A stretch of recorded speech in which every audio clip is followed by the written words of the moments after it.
Hello, this is a tutorial for advanced hired musicians. Throughout the tutorial, you will need a pen and paper and to make notes about the concepts as we go. The concepts that we're going to cover are mass, major tonality, syncopation, fugue, stretto, homophonic, contrapuntal, pedal, modulations, melismatic word setting, subject, and counter-subject. First of all, could you write your name and date at the top of your notes and write a list of those concepts? Please pause the video as you copy those down. Your next activity is to listen to the Gloria from Haydn's Nelson Mass, which is about 2.5 minutes long.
So you've just been listening to a section of a mass, and that's the first concept that we're going to revise today.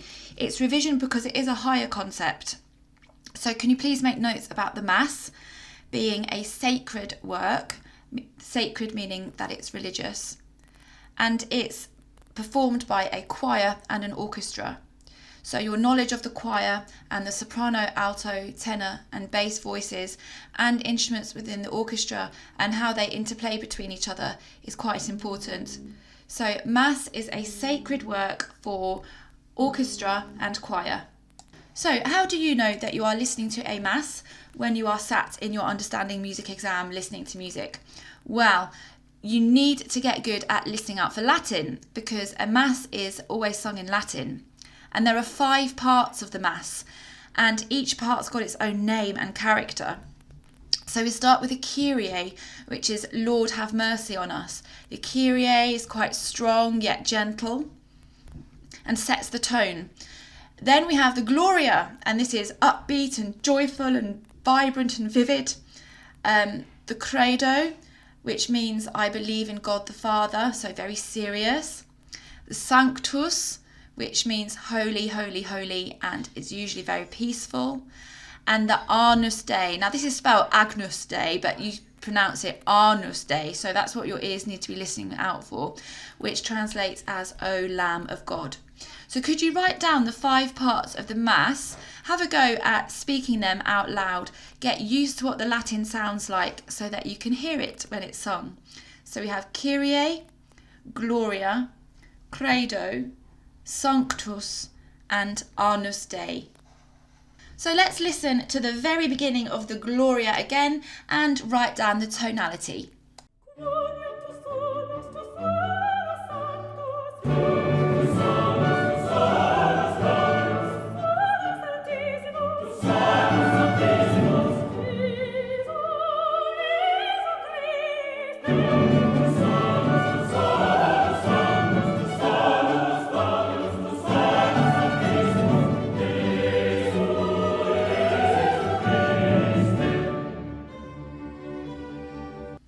That's right, it's in a bright key, it's in D major. So Gloria is upbeat and joyful and vibrant and all those things we talked about before. So we expect the Gloria section of the Mass to be in a major tonality. As you are advanced high musicians though, once the tonality is established, you will be expected to listen out for modulations and key changes, and we'll come back to those later on in the tutorial. I'd like you to listen to the next little extract very carefully, and where the choir are singing 2 minims on the word Jesu, I want you to listen extra carefully to the accompaniment, listening out for a rhythmic concept.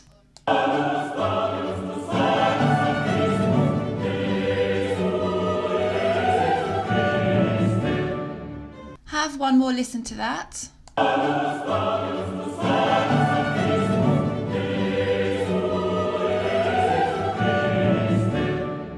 So could you hear some syncopation at that point? On the word Jesu, where the full choir are singing in homophonic texture the word Jesu, the busy first violin part has a quaver followed by a crotchet, 2 semiquavers and another quaver followed by a crotchet, meaning that those crotchets are in between the beats. There's a syncopated rhythm there, and it gives a real sense of momentum to the word Jesu. Even though the choir are singing minims and that's a slow progression, the orchestra is really driving it forward. I'm just going to see if I can isolate that even further for you so you can hear it. And have one more time to listen to that. So please make a note of syncopation, where you have accented notes appearing in between the beats. And in dance music, this can make like really catchy hooks and riffs. In classical music, it's a concept used to like drive momentum going forward and create interest. So the next concept that we're going to look at now is a fugue, and this is quite a complex structure that was born in the Baroque era, and then ever since other composers have had a go at writing their own fugues, which is really harmonically complex. What we're going to look at is a middle section of the extract that you just listened to. I'm going to isolate that now and let you have a listen to it, and then we'll break down what a fugue is and the different parts of a fugue.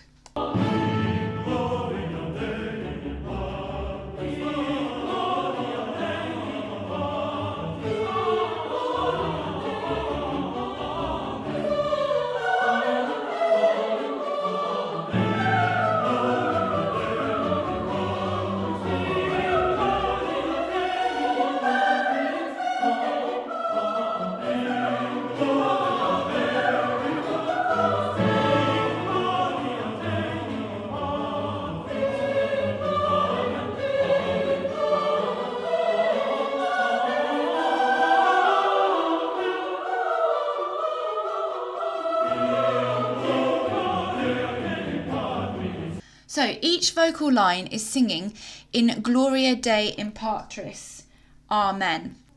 Listen to it again and really focus on those words and which voices are singing at any one time.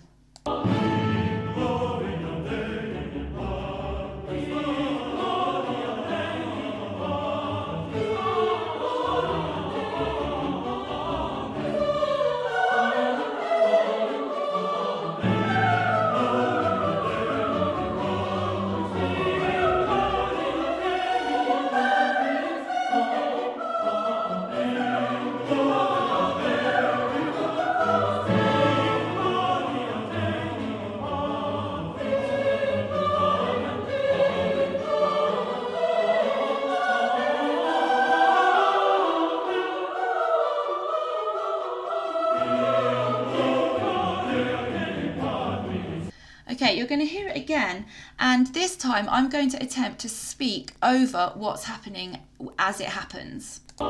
So we start with the bass voices, and now the tenors, then the alto, and then the soprano.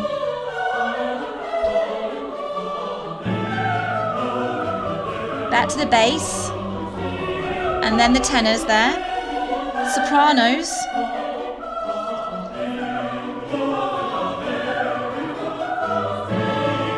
there's the tenors,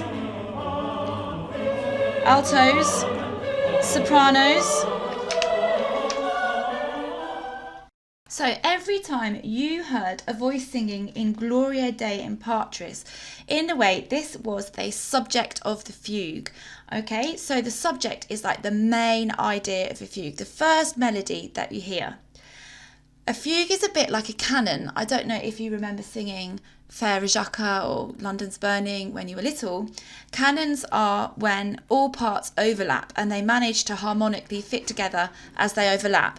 And the important thing is that as they're overlapping, they're actually all singing the same music, but just at a different time. A fugue is a similar concept, but as I said previously, it's much more complex than that, because once the subject has been sung, we then hear the counter subject, and the counter subject still harmonically fits together with the subject. It is effectively a continuation of the subject. So let's take the example that we've just been listening to. The basses start the subject with In Gloria Dei in Patris, and then the tenors sing In Gloria Dei in Patris immediately afterwards, and that's imitation, as you know. But while the tenors are singing their subject, the bass has moved on to a counter subject, and this is a really melismatic theme, which in this example, it's where they sing Amen, which is 2 syllables, but they sing a descending sequence over 16 notes or so for the R before they get to the men. So have a listen to the same example and listen out for the subject and then the counter subject, the continuation of the subject whilst the subject is then imitated in a different part.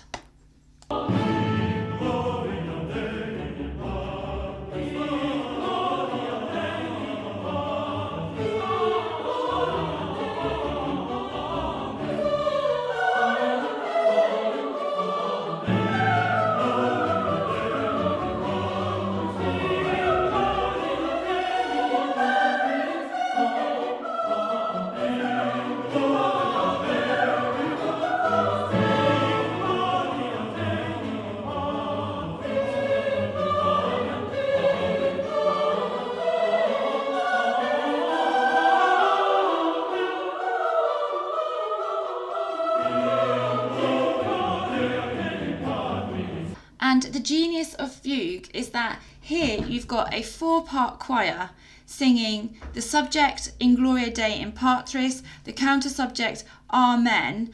They're all singing at different times, yet harmonically it all fits together and makes sense, and it's just the genius of fugue. Well, the genius of composers that managed to write a fugue.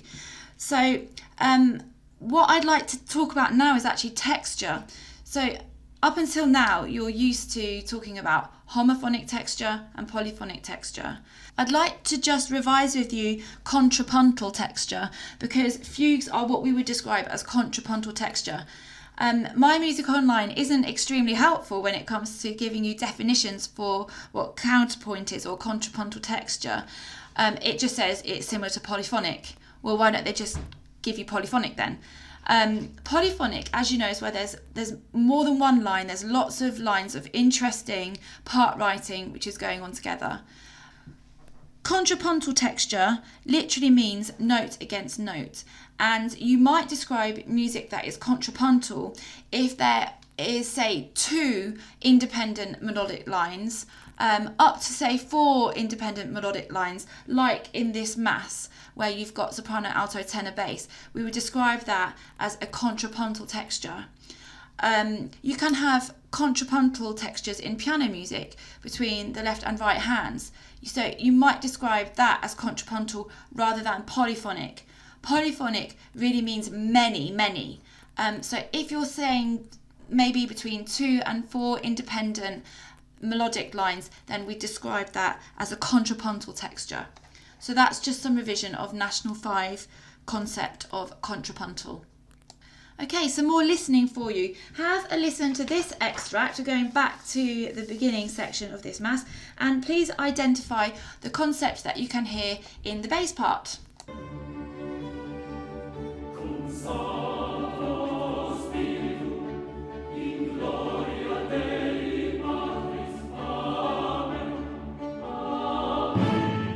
So after talking about polyphonic and contrapuntal textures, that was a beautiful example of homophonic part singing it by the choir. But listen one more time, what is going on in the bass?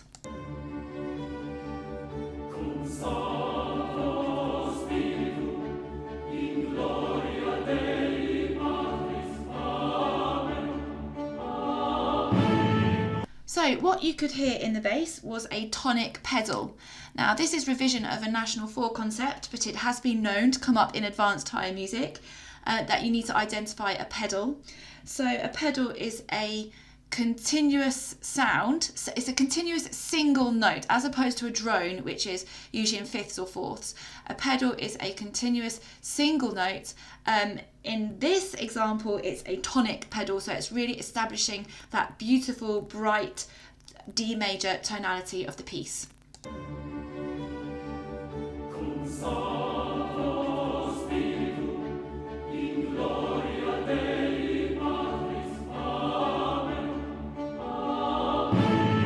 And have you noticed that this music, this extract, appears just before the fugue section of this Gloria, and it completely contrasts the fugue. So as we know, a fugue is contrapuntal, it's full of imitation, there's a subject, there's a counter subject, it's very busy, there's melismatic word setting, and right before the fugue we have homophonic texture in the choir and a tonic pedal. So this is a brilliant example of composers writing with contrast in mind.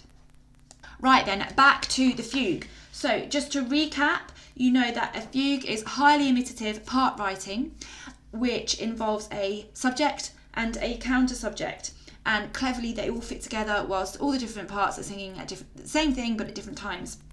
So what genius composers like Haydn did was that they introduced stretto into their fugues as well, just to add even more momentum and tension, if you like, into their music. Now, stretto is the telescoping of imitative entries.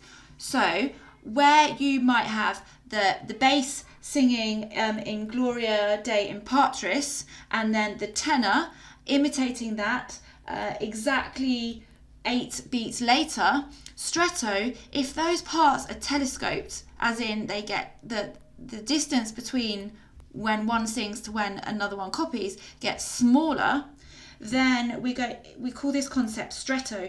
And I'm going to play the fugue again and explain where we hear stretto. It's where the entries get closer together. So the bass starts, and there's the tenors 8 counts later, and there's the alto 8 counts later, and there's the sopranos 8 counts later. Have a listen out for that lovely melismatic counter subject.